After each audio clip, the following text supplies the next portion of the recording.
Hello, Stonebridge clients. Taylor here. I hope everyone's having a great start to their fall season. This is certainly my favorite time of year. I like when the temperatures start to drop, the leaves are changing colors, which I think you can probably see outside of my window here a little bit. And we're moving closer to the holiday season, spending time with friends, family, hopefully spending some time to yourself as well. So, want to take a few minutes here to discuss what we expect, is potentially going to happen or what we're looking to in the fourth quarter with regards to the financial markets. Revisiting what happened in the third quarter, and then just making sure we're touching base. So, let's get started. The big news out of the third quarter was really the fact that the Fed finally decided to cut rates, and they did it with a 50 basis point cut. Which was a bit of a surprise considering consensus leading up to it for much of the time was that they would start a little bit slower with a 25 basis point cut. That was a positive for markets, particularly the stock market, and it actually helped stave off. The month of September tends to be the weakest month in the calendar year for the stock market. The 50 basis point cut really helped alleviate that pressure. The bond market was a little bit different, actually. I have a lot of people asking me, the Fed cut rates. Why are bond yields going up slightly? Why have mortgages actually increased slightly, or mortgage rates, in particular, have increased slightly? Why is that? It's really because of expectations. Investors are going to look to two main things with the Fed. What is their projected terminal rate? Where do they want to get to keep it neutral? And then, next is how quickly, they project to get there. So that's what's being monitored. We'll continue to monitor that.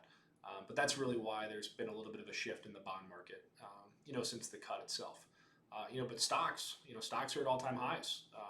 We're basically celebrating the 2-year anniversary of the bull market that started back in October of 2022. We've basically been making new highs all year. I know a few people are nervous, because valuations are a little bit elevated. But frankly, they're not nearly as elevated as they've been in the past before. And corporate earnings remain strong. As long as corporations continue to display that they can, continue to grow earnings at a consistent pace, it justifies continued upward momentum in the stock market. And it's been rather positive this year. So I think it's nice to see. We're leading into the fourth quarter, which tends to be strong. So obviously there's always unforeseen risks, but we're feeling cautiously optimistic going into the fourth quarter. So moving towards the fourth quarter, the big story is going to be the election that's taking place here in a couple of weeks. I think a lot of people are nervous, understandably so. It is an emotional time.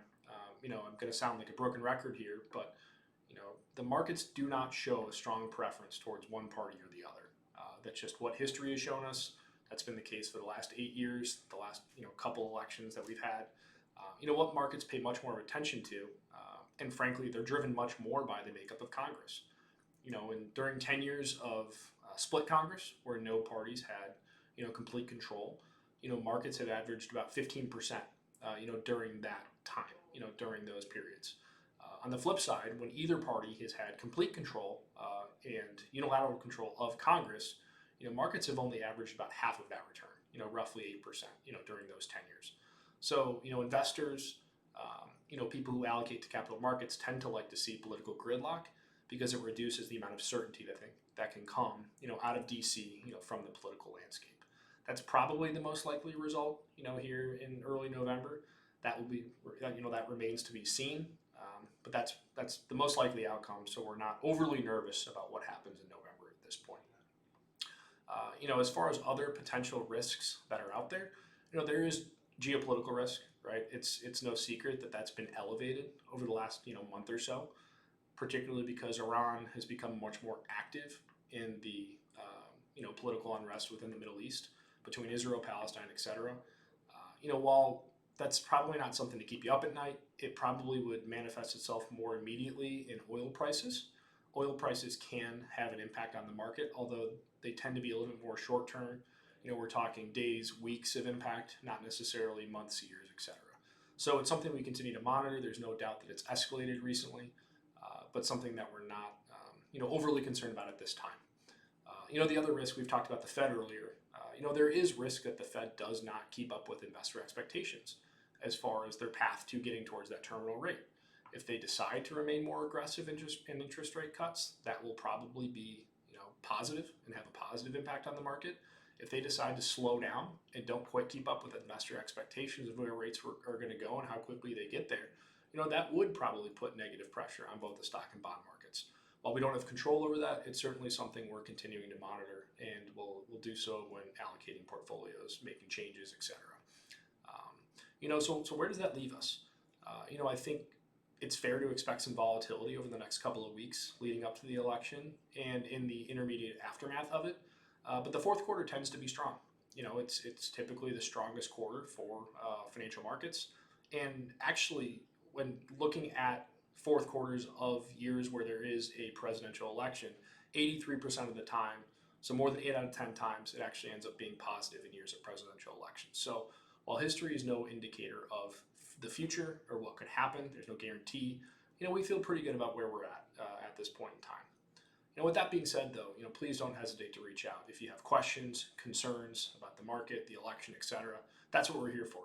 So reach out to me, anyone on the team, and we'll be happy to have a phone call, take a meeting, cup of coffee, whatever it is, and hopefully ease some of those concerns. On that note as well, I'm really looking forward to seeing many of you, meeting with you guys, over the next couple of months, whether it be for fourth quarter tax planning meetings, finishing up our annual review schedule, making sure we're trying to meet with all of you, every year, or hopefully at the couple of holiday parties we've got for our Michigan clients, either in Grand Rapids or here in Metro Detroit. It's always fun to spend time with you. I think we've built and are continuing to build a pretty special community here at Stonebridge amongst clients like you and the team members on our team. So it's fun. I'm looking forward to seeing all of you in the near future, hopefully. So on that note, I think that's it. I hope all of you have a great, month of October. Enjoy Halloween, and then have a great holiday season with your families. I hope you stay safe, healthy, and stay positive. Good to see you. Thanks for the continued trust.